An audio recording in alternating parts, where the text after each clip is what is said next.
Alright, hey guys, Lighty here, and this video we're going to be discussing the uniques that have the biggest impact when you acquire them in solo cell phones. This doesn't mean necessarily the top, 100 uniques in the game for whatever, but it's the uniques that have, when they drop, it's the biggest impact on your account, on your league, for potential builds, just, the biggest game changer. A lot of things that you think would be in the list are not going to be in the list, like no badge of the Brotherhood, for example, because to me it's not really a game-changing unique in the way that it doesn't alter my style of play or the build even to a tremendous state. Granted, it gives a lot more damage and a lot more accessibility to movement and attack speed and cast speed through the additional 9 frenzy charges. That's fantastic, but it's not game-changing as far as you playing solo cell phone in the league. It's just a super jump to your min-maxing. So that's the tone we're setting here. So, but without further ado, we have a lot of uniques to get through. See the fucking tab on the top. It's gonna be a journey today. So first up is Signal Fire. This is the upgraded Black Gleam through the Fire and Brimstone Prophecy. Really only acquired through Prophecy. You're just getting a drop from Heist. And this is pretty game changing for a lot of accounts because the additional physical damage conversion and allows you to have, in combination with Avatar Fire, 100% fire, Fizz convert to fire, which is pretty huge. So that's totally enabling when it comes to that dropping, and it really makes a lot of Fizz builds able to do full Fizz to fire conversions. I've been talking about the fact that using a huge conversion chunk of that 35% Fizz extra fire, so pretty huge. Maloney's Mechanism is the next quiver. This allows a lot of crazy things. So you can allow a lot of, like, not skill loops, but like skill combos, if you will, where you cast a bow skill and then it triggers another bow skill in your quiver, and that combines with like Acid Hat's Helm to trigger a spell. So basically this allows for a lot of builds that have X amount of damage through like things like whatever, Toxic Rain or whatever, to have supplemental damage from like a different setup in your quiver. So totally crazy, can enable mass amounts of AoE and clear speed on bow builds that sometimes struggle with that. Void Flesher, kind of the total opposite of Maloney's in a way. It makes so builds have a lot more single target, and in a funny way. It gives you these void charges and triggers the void shots that when you actually read the skill, it just does a chunk of damage, a pretty big chunk of damage. So, well, like it says, you think things like Barrage, it triggers all the dump shit load in one go, but it's just a really big chunk of damage for single target. So it's pretty huge to have that, and can help a lot of builds push further and get that single target they need for some rough situations. First ring is Call the Brotherhood. It's when Call the Brotherhood drops, your first thought is, God, let me get a second one this league, because what it makes it so you can basically have you can catalyze it to that 40 to 48%, putting you at 96% lightning converted to cold. And it's just always almost better to be doing your lightning damage as cold. So it basically means you can now do a caster that has the shatter built in from your cold damage. You're always still shocking. There's really just no downside. I mean, using any build that's using arc, like elemental damage or ball lightning, just use double calls, man. It is super sick. And because of the caveat of the 100% conversion to lightning to cold, you no longer shock, but you do shock because you're at 96% conversion. So it's actually one of the few times where not fully converting is actually beneficial. Our next ring is Essence Worm. Now, Essence Worm is, again, these aren't the most expensive uniques. These are just uniques that when they drop, this can do things for your account. This can do things for a build or a future build. This enables really cool things with Supreme Ego builds, with like builds that only want to rock one aura and just have like it super juiced, and then you have a huge mana pool, or do Mind Over Matter. So it's just really fucking cool to have an Essence Worm on the account. It can enable a lot of interesting aura setups. Astral Projector, total opposite of Essence Worm as far as accessibility. Very rare, crazy rare, because most rare items in the entire game. Only drops off a Metamorph, but what it does is it makes it so your Nova spells that sometimes would just not be really great, basically viable. Now here's a list of Nova spells you can do, but an example is Shock Nova. Shock Nova has been some people have tried for a very long time, or even just self-cast Ice Nova, and they're never really quite good, but imagine if you can now cast it on a pack and just target it. It totally changes the playstyle, totally changes the build, and it makes it so you can now have a build that can, what was previously shit, now operate at a pretty okay level. Not to mention, it just has 30% chance to avoid early ailments built in, which means you can actually get to ailment cap from Tree plus Astral Projector. Next ring on the list is just all of the circle rings, so any of the synthesis rings. These can be, again, super enabling and crazy if they hit right. So use something like Circle of Guilt, which is the Herald of Purity one. These are all Herald rings, respectively, And if you hit, like, increased Sentinel damage and Reservation on, like, 2 rings or 1 ring, and the other one's, like, a kind of combo version, well, guess what? You can now play a different build. You can totally enable something new. With really any of these rings can have the similar potential to just totally turn on a Herald build if they just drop right. And also, not to mention, the synthesis implicits can be like, you know, curse and hit or whatever. So this is actually huge to get a good synth ring. I believe the last ring on the list is Storm Secret. Kind of the same vein. This is a very, very rare ring to get, but when you do get it, Auto Bomber is now on the table. It is now a possibility to build the Herald of Thunder auto bombing builds because of the loops you could do with Storm Secret. Granted, other things are required, but this is a linchpin net, so getting this is pretty huge. First belt we have is Soul Tether. This is pretty huge for a ton of build survivability. No other belt in the game does what it does, really, and that is just keeping you alive with a buffer of ES. So fantastic way to mitigate your damage taken through damage output. Next one is Coward's Legacy. This is from the upgraded Vial of Consequence plus the Coward's Chain in Incursion. This makes it so you can now run Pain Attunement while not being on low life when you have Curse Immunity. And you'll see some other uniques down the road in this list that grant you Curse Immunity. Final belt, I believe, Torrent's Reclamation. It's the upgraded Flow and Tethered. Flow and Tethered, basically unusable because its affects the enemies and its cooldown is super high. But when upgraded with the Time-Light Scroll from Infused Beachhead, Torrent's Reclamation grants you insane levels of additional movement speed, attack speed, debuff drop-off, CDR, everything under the sun. It is just such a huge belt when it comes to the feel of your character that it is something when you slap it on, you're like, okay, I see. I now understand why this belt is so good. We've come to the White Whale. We've come to the White Whale in Path of Exile, if you will. Headhunter. Headhunter is a unique leather belt that has a very simple principle. You kill rares, you gain their mods for 20 seconds. That 20 seconds can then be scaled up through various means, and that's really all it does. I mean, honestly, the most overlooked thing, if you want to call Headhunter in any part overlooked, is the fact that it does have 50 plus strength and 50 plus dex. When catalyzed, that's 64 strength and dex. It's a huge amount of stats to have. So granted, it gives you stats, it takes care of your stat problems for most casters right there. There's your 60 strength and dex, you're good to go. Plus it's just, it doesn't necessarily enable any build, doesn't necessarily make any build that wouldn't work, but it is just easy street. It's like you're constantly, it's like if Path of Exile was Mario, you constantly have the star, all right? You're shimmering in your rainbow colors. You have the magical star. Nothing can really kill you. You kill everything. It makes life fantastic. Is it worth farming? Is it worth spending the possible month for a casual player to farm a Headhunter out? If you've never played with one, sure. It's a fun experience. Some say it's hard to go from using a Headhunter at the end of one league to starting the new league without a Headhunter. Kind of feels bad. But yeah, it's definitely a luxury item that offers a luxury experience. But in no way, shape, or form does it make a build work that really wouldn't work otherwise.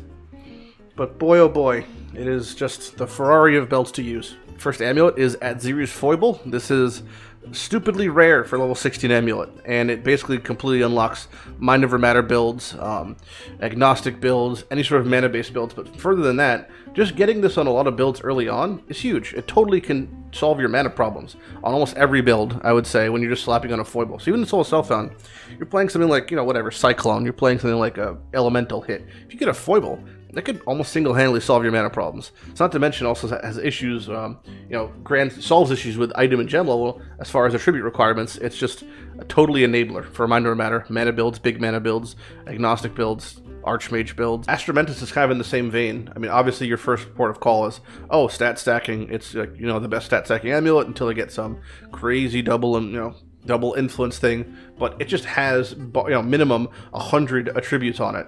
Not to mention when it's catalyzed, it goes up to like 140-ish, 136.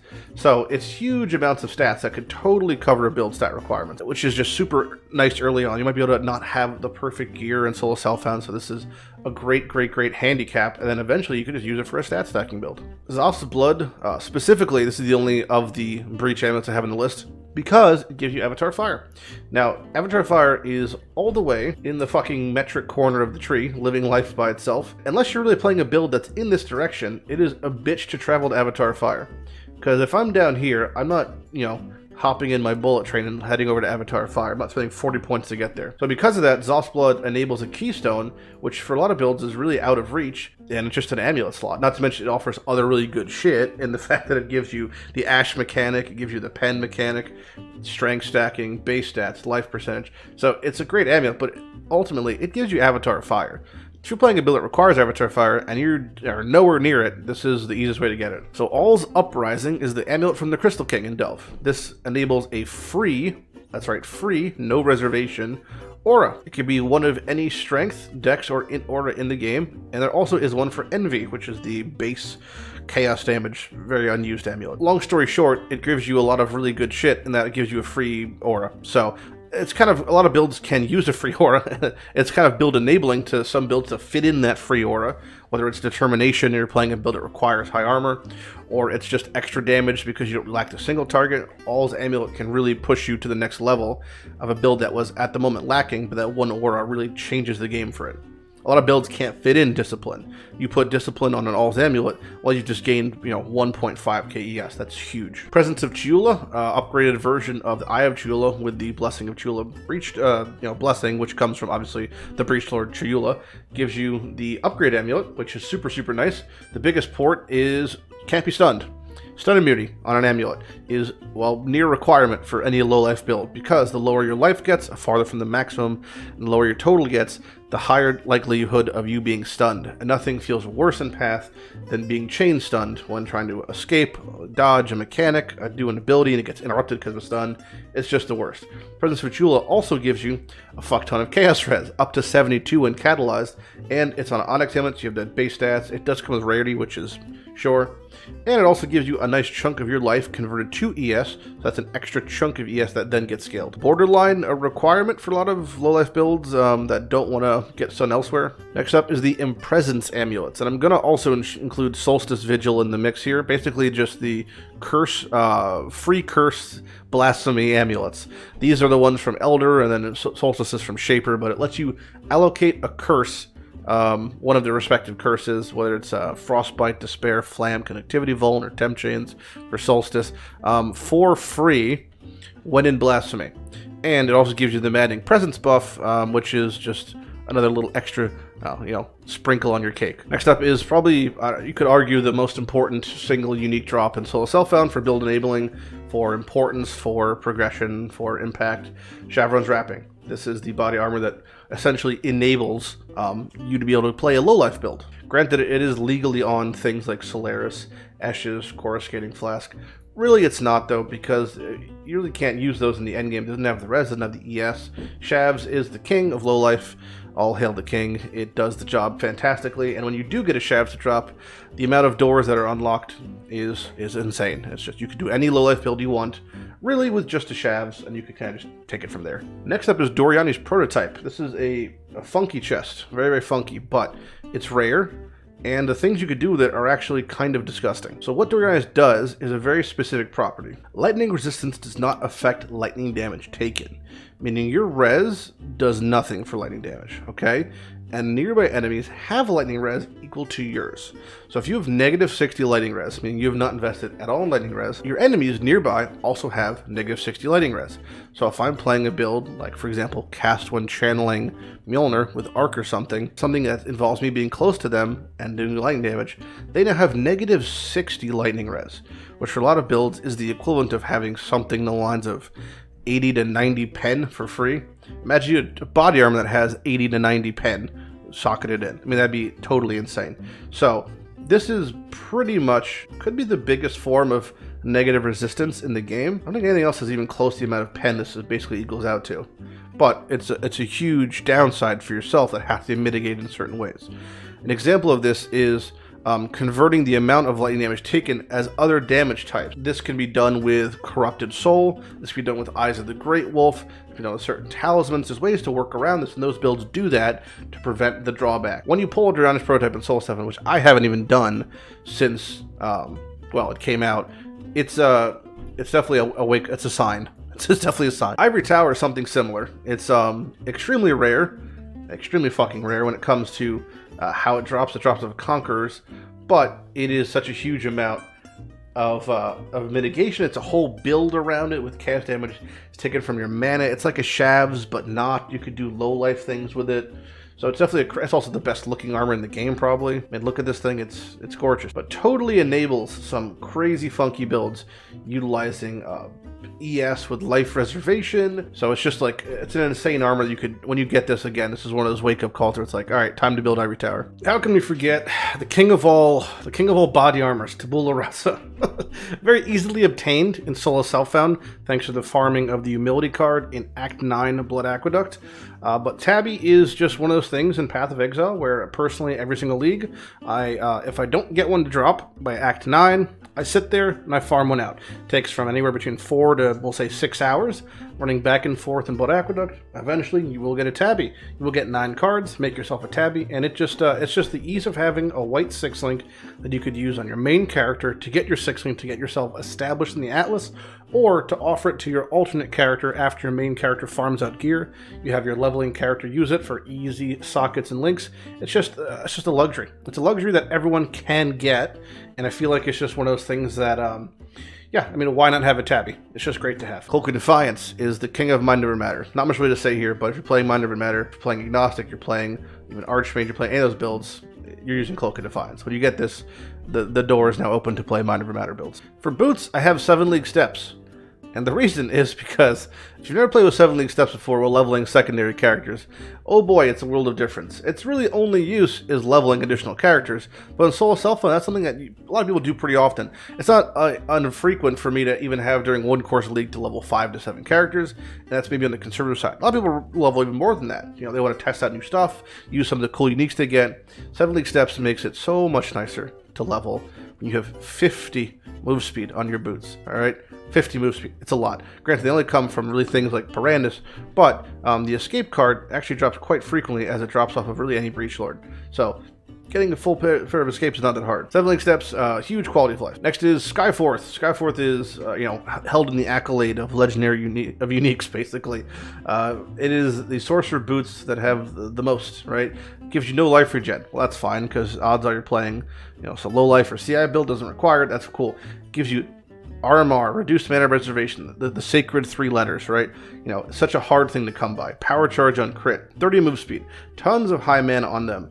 And it also has the biggest thing. It gives you stun immunity, basically. Stun threshold is based on 500% of your mana instead of your life. So if I have 1,000 mana, it's the equivalent of having 5,000 life. You don't get stunned very often at 5,000 life. If you have any amount more than that, if you somehow have 2,000 mana, you never get stunned at 10,000 life. So for these, it's stun immunity on a boot. It is high movement speed on a boot, high mana on a boot, power charge generation, and reduced mana reservation. Grant the caveat is you have no life regen, but a lot of these builds don't even use life regen. So Skyforth is so many things in one package. The Swiss Army knife of boots with the color to match. And the last boot on my list is Death's Door.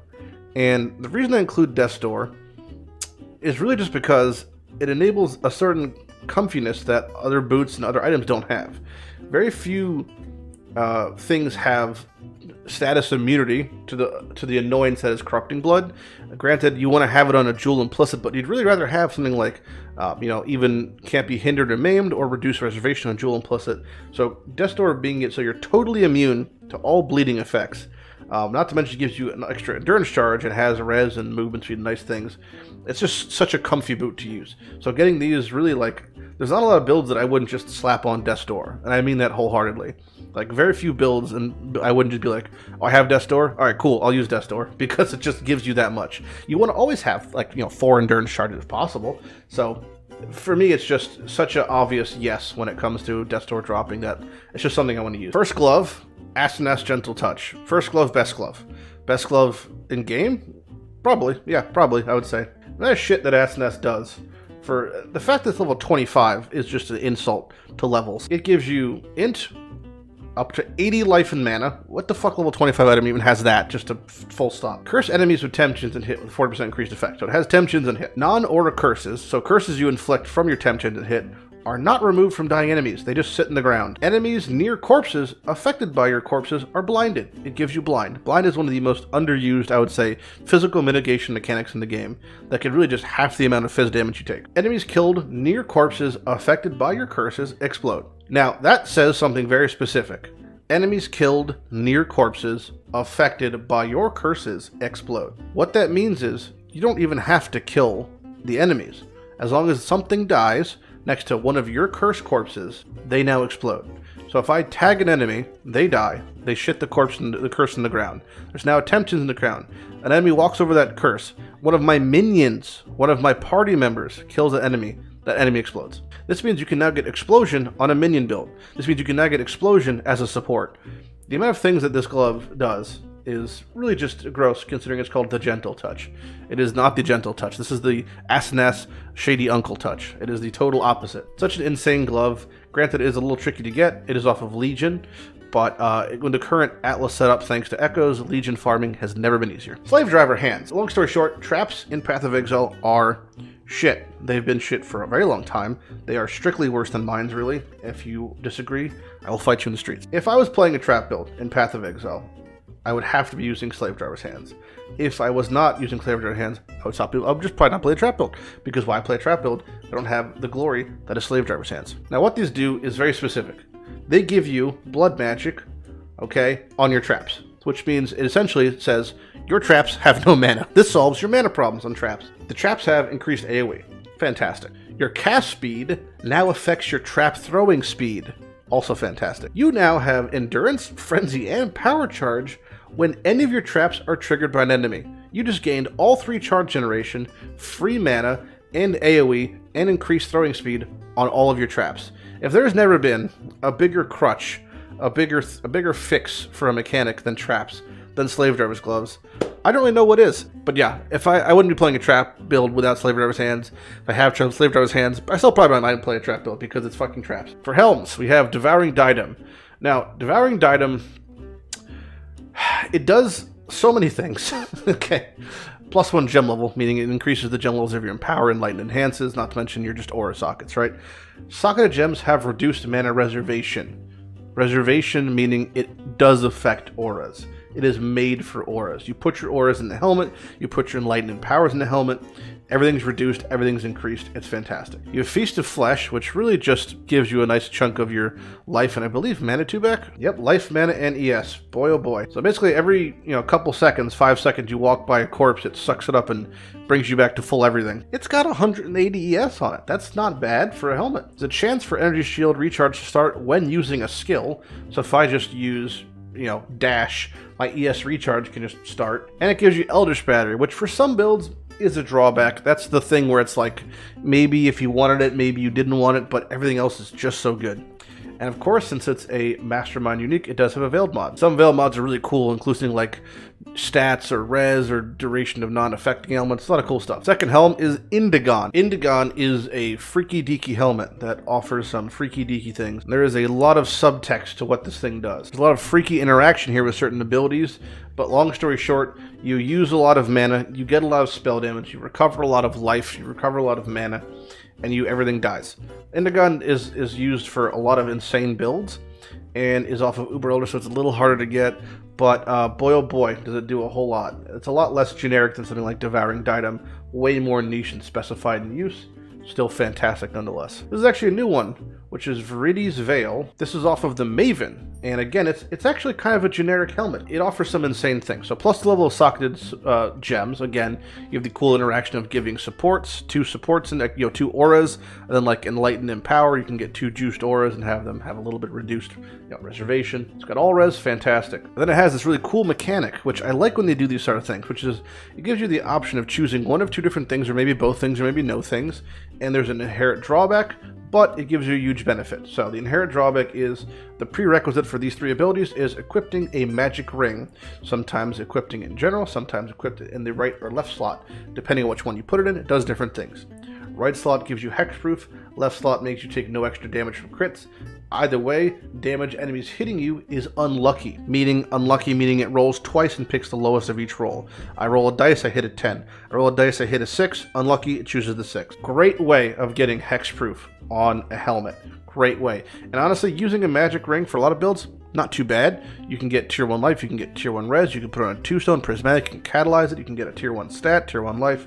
It's not the worst thing in the world. For shields, we have the Surrender. This is equally usable as the smaller version, which is the Anticipation. In some snares, Anticipation is actually better. But Surrender, as far as a shield goes, gives you some beefy things. So It's got a ton of armor, gives you even more armor. I mean, long story short, it keeps you alive. That's what it does. It's 250 life when you block. It's not quite as good on average, I believe, as using a Shaper Shield, which has life on block and everything's crafted to the 9s, but for a unique surrender, basically means, oh, I'm playing, you know, if I didn't want to play a build that had block or had close to cap block, this for me would be a good sign saying, all right, I now have the option of playing a max block build. Whether I'm playing a summoner, whether it means slapping with Necro Aegis, this thing is keeping myself or whoever's using it alive for a pretty long time. And Aegis Reflection, equally as fantastic, but in a different way. I would say that Aegis Reflection has now actually gotten significantly worse because of Viridi's helmet, the Maven helmet. This used to be the main way of getting curse immunity. Now, that's not the case anymore.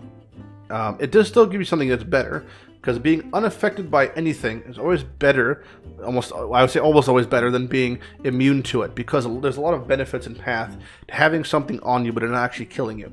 Case in point, being unaffected by curses is better if you have an ability that gives you more damage for the amount of curses on you. I mean, it's honestly like a pretty fucking good shield even without the unaffected by curses. It's got 60 int, it's got really good base ES and evasion, it's got 30 all res, it's got increased effective curses, and guess what? It also makes you immune to them. So it's a fantastic shield, and its price point reflects that. Sappho's Frame, just a great, cool guy shield all around. It really just enables so much comfiness when it comes to a build that already has good phys mitigation. And they feel like, all right, I could drop the blocks on attacks. I can just, the thing that's killing me is spell damage. I want to stop that. It's a great representation of identifying what's killing you in Path and solving the problem. If you're playing a build that has no problem mitigating phys damage and is getting totally shredded by elemental and spell-based damage, you slap on a Sappho's, you are not dying anymore. You now have probably like 75 spell block, you're going to have 80 all res, and you're going to have that extra benefit of just that safety from not getting one-shot by those fireballs that were currently killing you. Fantastic shield for mitigating any sort of elemental or spell damage. Aegis Aurora is a build in itself. It's quite a rare shield to get, and it does give you some max cold res, which is kind of weird, but it's got a ton of block on it, 32 block, base block, right? The big thing is, and this is the whole build, replenishes ES by 2% of armor when you block. So we'll say in a conservative situation, you have 15,000 armor. Not hard to get at all for an armor build, right? 15,000 armor. 2% of that is 300 ES, so it's 300 ES on block. So it's kind of like the Surrender, but for a build that's stacking armor and is ES. So CI armor stacking builds, instead of using Surrender, you basically just slap on Aegis Aurora. It's a very similar situation. Oh, Prism Guardian. You are one of the many keystones, much like Shavs, to playing a low life build. Prism Guardian, basically what it says is, it says a lot of stuff. What it does is, you get 2 extra auras. That's really what it does. It gives you 2 extra auras. Because it has Socketed Gems of Blood Magic, because it has the reduced mana reservation with the built-in gems, it basically lets you put in 2 more 50% auras on any low-life build, which is all it needs to do. So it lets you run more auras in a low-life build. What needs to be said. That's it. Fantastic. Poet's Pen is our first wand on the list. This is the Spellslinger before Spellslinger ability wand. It gives you more triggering from spells and attacks than ever before. It also grants you a high amount of flat fizz, which then scales from Spellslinger. Plus it gives you the plus gem levels per 25 character levels. So it actually, one of the few times in the entire game that it benefits to be level 100, because you get 1 more extra socketed active skill level. Poet's Pen is a fantastic build enabling thing, used fantastically also for leveling. If you want to level as a Poet's Pen build, boy oh boy is that easy. Speaking of super great wands this could be the easiest unique in the entire list to obtain, Obliteration. But just because it's easy to obtain doesn't mean it's any less important. 20% chance to cause explosions, dealing a quarter of their life, which is way higher than normal amount, as chaos, which then gets scaled. Basically, you put this on any build, slap on 2 obliterations, you now just you've gained clear speed. Often used with occultists to stack Profane Bloom, which puts it at an 80% chance to cause the explosion. Here's the opposite wand, in a way, Void Battery. Void Battery is, again, hyper niche. Really only works when you have 2 of them, which is always the bummer of getting voice. Kind of like Call the Brotherhood. I tend not to use them unless I get 2, and this just gives you a metric fuck ton of damage in the form of power charge stacking. It has a built-in reduction to spell damage, but it gets instantly bypassed by the fact that you're at 11 power charges with most Void Battery builds. Void Battery is just a lot of damage in a wand, and if you have 2 of them, you can play pretty much any caster in the game as an assassin or occultist and just do a ton of damage. Savior, I think, is the only sword in the list. Oh, there's 2. There's 2 swords in this list. Savior is one of them. And I basically, at this point in Path, I don't think I would play a dual-wield melee build that can use swords if I didn't have Savior. I think Savior is that good and that necessary to play dual-wield sword builds, So if you get Savior off of Awakener, it is definitely a eye-opening, time to reroll type thing, because the amount of clear and quality of life that having 2 copies of yourself gives cannot be understated. Our second sword on the list is Cosplay's Malice, which is a whole build in itself. Really, if you're using Cosplay's, you're playing cast on crit, yada yada, everyone knows that. But Cosplay is actually a lot easier to farm now than ever, thanks to the Whiteout card. Whiteout card drops on Canyon like crazy. Stonebeak Battlefowl, it's the bird from Canyon. So you just kill the Canyon bird and you can get... I've gotten like 3 Cosplays this week just from Whiteout cards, so it's very accessible. But granted, COC requires a lot more than just Cosplays, but to dual wield Cosplays and to play COC and Soul Self-Found, it's actually a very, very doable thing. So because of that, Cosplay is easier to tame than ever, and it's, dual Cosplay, Soul Self-Found, totally viable thing. Pledge of Hand. It is the staff with the most. It's got the most things. Only form of greater spell echo in the game, I believe. Yep, only way to get it. It's just an extra echo. It's an additional cast, additional AoE, additional damage. It's more echo than you've ever imagined, and it gives you a ton of percent mana, 100%, not to mention 160 capped increased spell damage. But I would say the one thing about the Pledge of Hands which I dislike, although I put it on the list because it is very good, and just because something's really good and super enabling, and this unlocks a lot of cool caster builds you can do in Soul Self-Found, I personally dislike Greater Spell Echo with regular Spell Echo because they can stack for more copies of Echoes. I don't like it because when you cast, you're standing still for like a whole second. That to me kind of feels bad, but it is a very good staff, and it deserves to be here. Next for kind of game-changing drops is Soul Rest, which people would be like, "What? Soul Rest is fucking stupid." It's not. It's not as dumb as you think. Okay, summon Phantasms, a lot of fucking damage. They do a lot of damage. There's a lot of videos you could look up. Just you could say Soul Rest builds, versus Uber Elder versus Maven, but it's a surprising amount of damage can come off of Summon Phantasms. They do a lot, especially when in conjunction with the Corpse Walker boots, Devouring Diadem helmet. It's automated. You can just walk around, your boots make corpses, your helm eats corpses, your Soul Rest creates Phantasms. In a loop, you can just walk around and just make corpses infinitely.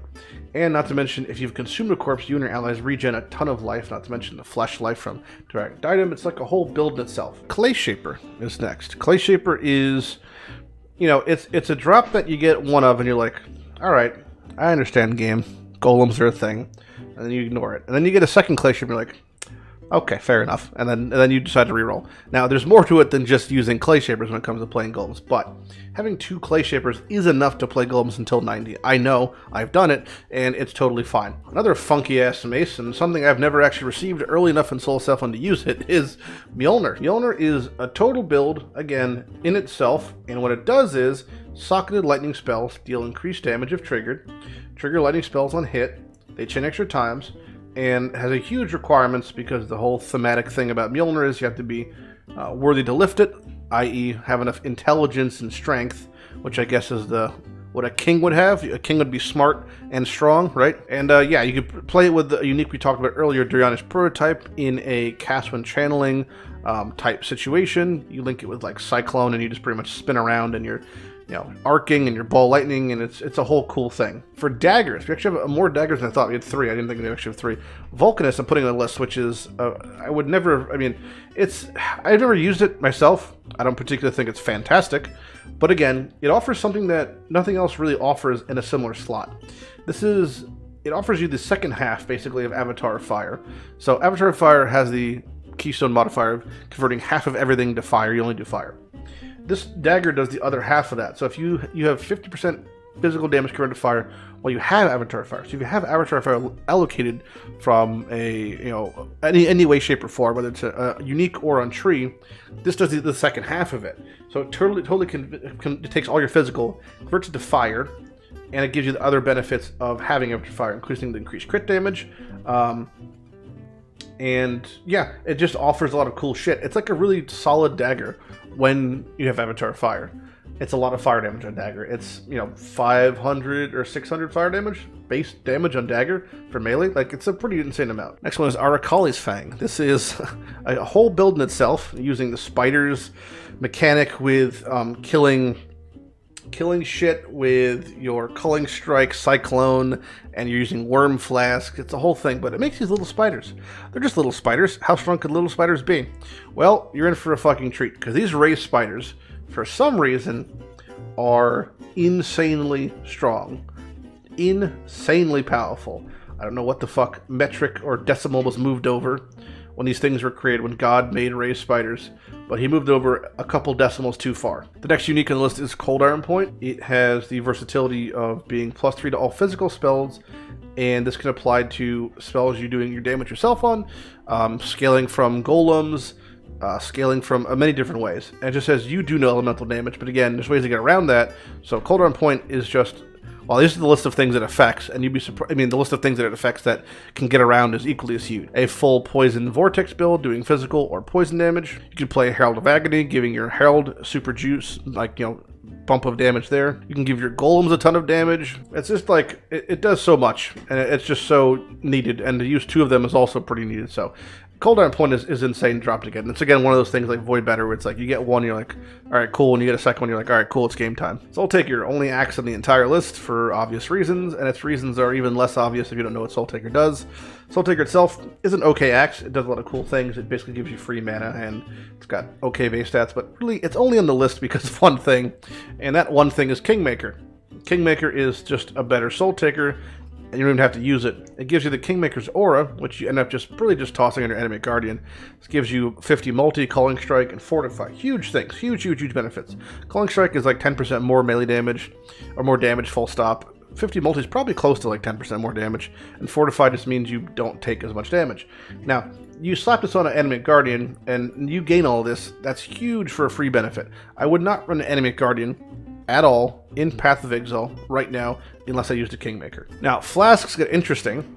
I have Rumi's Concoction on this list, and the reason I have Rumi's Concoction is, granted, it's just a great flask in itself, but the big thing at Rumi's is, it basically, if you're playing a build that either has Glancing Blows and has a very low block investment, or doesn't have Glancing Blows and has high block investment, Rumi's can be the bridge that gets you pretty much to block cap, and block is good. Cinder Swallow, which is my pick for best flask in the game, probably full stop. Totally can solve your recovery of mana, life, and ES problems. If you are igniting things, they take more damage, and they also gain charges. And it can gain a flask veil, which can be, the big one is 80% crit chance on a on top of an onslaught flask, on top of what it already does, which is, this keeps you alive when clearing. Yeah, pretty much like I almost always suggest in the beginning of a solo self-found league, for Betrayal specifically, you get your Cinder Swallow Flask from Mastermind, you get your Devouring Diadem, then you never go back to Mastermind again. Because once you have those two, you're good to go. Soul Ripper is a unique Quartz Flask, the upgraded version of Soul Catcher with the Vial of the Ghost, extremely rare. Alternatively, you could do the Damned cards, which I have finally just completed myself. And it's an interesting flask. So basically, what this does is you push the flask, and you gain your Val Souls back, and you get to use your Val skill, and then you get to chain Val skills close to infinitely, I guess. Having multiple of them sometimes build you 2 to 3, so to basically keep close to like 100% uptime on all Val skills. But yeah, it's an interesting flask. Nothing does anything close to what it does in the game, and for that reason it's on the list. Enable a lot of cool little loops of Val skills, and certain Val skills are really insane actually, like Val Molten Shell is a great example of an insane one. Now, finally we have Jewels. Now Jewels there's a bit of a thick list for reasons, is that I have all the Timeless Jewels, because they all do such unique individual things that all have such interesting abilities. Example would be like Corrupting Soul. 50% of non-cast damage taken bypasses ES, and you gain a huge chunk of life. 50% of elemental damage taken is Chaos. So we were talking about Doryani's Prototype earlier. This takes care of half of your lightning problem with Prototype. This plus a Talisman mitigates Doryani's Prototype in its entirety. Mortal Ambition is the exact same thing that's on Soul Tether. This gives you a Soul Tether ability. There's so many examples of what these Timeless Jewels do. Some of them are really just ridiculous. I just want to put all of them on the list. And it's really easy to obtain all of them, and I really suggest you play around with all of them if you have them. I mean, there's endless amount of build combinations you can do with, there's 15 keystones here. And some of them get changed over time, but it's just like, it's insane the things that they offer. Our next one's in a similar boat, but much more tuned down. This is Small Cluster Jewels. Now, some of these just aren't really good. I try so hard to see why this is good, but I just can't. I don't think it is. I don't think the frontline is good at all. Having the more damage taken if a non-Val guard skill was lost recently, that means every 4 within the past 4 seconds you're just taking 20% more damage. I try to see how some of these are good. Most of these are good. I think the Siege, having the free Pierce is really good. It can be really good.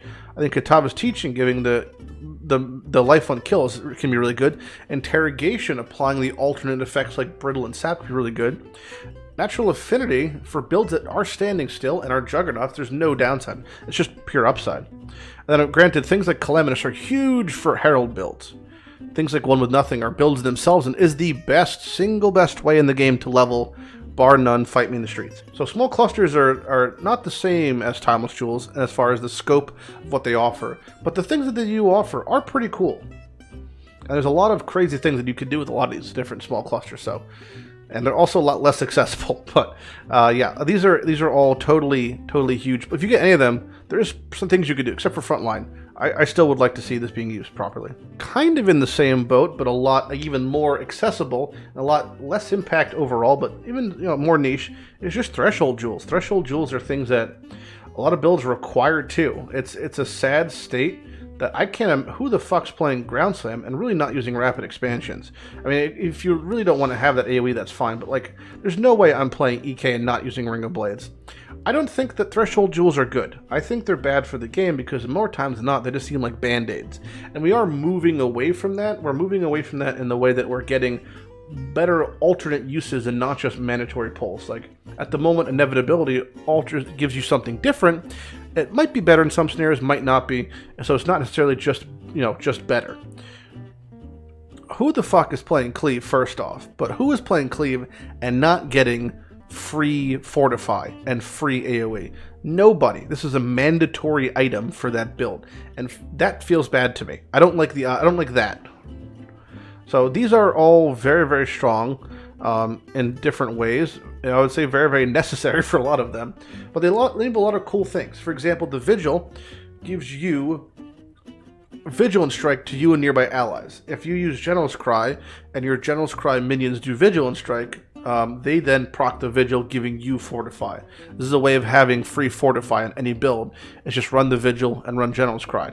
So there's cool things like that can be seen throughout this. Other interactions are like Spirited Response, mixed with like Arcane Cloak is a cool thing. And War Cries on top of that. So like a lot of cool interactions you can have. So Threshold Jewels overall are pretty insane. One of them, which we just saw, was Inspired Learning. Inspired Learning is, yeah, there's not a lot of spots for it, basically, as it shows here. You have 6 options, but really you only have like 3 options. It's really just here, here, and here. Outside of that, I wouldn't really use it. These places are kind of jank, to be honest. But the amount of effects it offers is just like, through the roof. It's like having Baby Headhunter. So if you have 2 Inspired Learnings and you're playing any sort of build that can reach here, basically you're playing a Shadow, or you're playing a Witch, putting Inspired Learning right here and right here is pretty strong. Definitely worth looking into using 2 of those. Next jewel on the list is Linus Fall. Very rarely do I personally play bow builds, but if you get Linus Fall, the urge to play bow builds does increase. There's a couple key spots to put it. One is right here, they're allocating and showing it's, well, I'll just use the show and tree. So one of the best spots for Linus Fall is right here. It lets you reach pretty much into these claw nodes, which is nice. Maybe not exclusively by Blade Bow, but the entire axe wheel basically can be reached from here. So you could pretty much just do all the axe stuff from here. What it does is it increases the bow damage. It converts all nodes times the word, sword or axe or stuff like that was used and replaces it with the word bow. So increased melee crit strike becomes increased bow crit strike. Increased attacks with maces become increased attacks with bows. It's just replacing the word. Next jewels is just the primordials, full stop. By themselves, I wouldn't really suggest using them. And the only non-golem build that's really using primordials is like a elementalist who's using Anima Stone just for an extra couple of golems. But really, it's if you start getting primordials, like you get 1 harmony, 1 eminence, a might, you start getting like 4 or 5 within the first month. It's a big sign to maybe reroll golem. And they're not easy to get, so if you do get the right ones, it's definitely a good push in the right direction. And Voices is my last jewel on the list. Voices is, some people say Voices is a mistake of an item. I don't necessarily think it's a mistake of the item. I think that the issue with clusters lie more with the stacking of notables more than the existence of voices. If we didn't have the possibility of notable stacking, voices wouldn't be as good.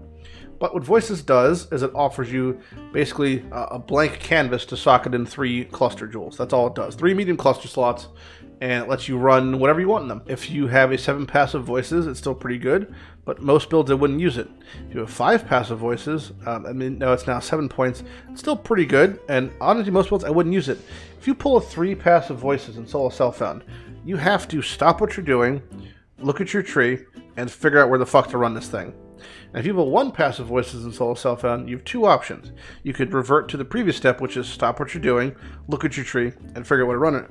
Or, if you're a giant pussy, you could migrate to Trade League, sell for multiple mirrors, and live like a king. That's up to you. And my final unique on the list is Hand of the Fervent, because I don't have it yet, and I want it. But that's it. That's my list. That's my list of every single unique in Solo Self-Found that I think is a game-changer drop for you at the moment.